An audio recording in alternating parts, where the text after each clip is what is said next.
at the moment, India's defence budget may get a 50,000 crore rupee boost as a result of Operation Sindoor. This is what government sources have informed NDTV. The boost, which will likely be provided through the supplementary budget, will take the overall defence allocation past the 7 lakh crore mark. This is what sources have confirmed.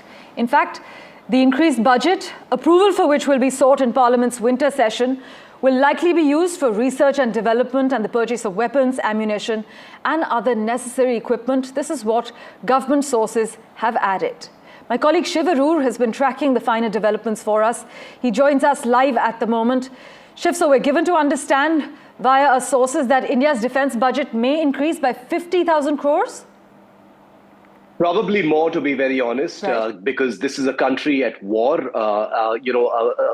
feeding the entire war economy at this time. The huge demand on weapons readiness has an enormous cost, and 50,000 crore will probably be the beginning of it.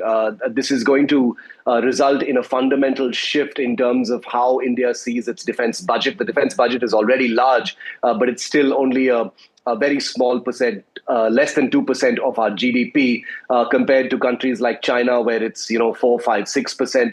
America, it's of course a whole lot more. But the fact that between 2020 and now we've had 2 live conflict situations, one with China in the standoff in eastern Ladakh, and now with Pakistan, along all of its air bases and terror sites.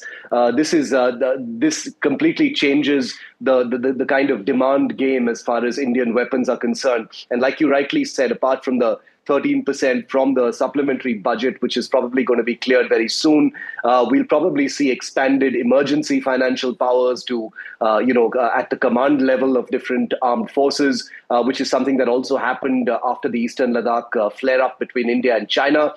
This time, it's been a live kinetic war where sophisticated weapons have been used, from BrahMos to Scalp, to Crystal Maze and Hammer. And these are not cheap, and keeping all of your air defense facilities, the Army ground forces on war alert and high state of operational readiness means that weapons need to be ready. There is going to be a research and development cost as well, because remember, many private sector company products, including attack drones, did get their sort of Agni Pariksha, as it were, during this trial, and they've come out with flying colors, which means that the Indian Ministry of Defense and the armed forces will want many more of those products. There'll be feedback to improve them. All of that also has a cost. Orders will need to be placed for weapons, weapon systems, radars, aircraft, sensors, ammunition, things like that. And therefore, 13% will be perhaps just the tip of the iceberg. It's going to lead, like I said, to a very big shift in how India sees its defense budget.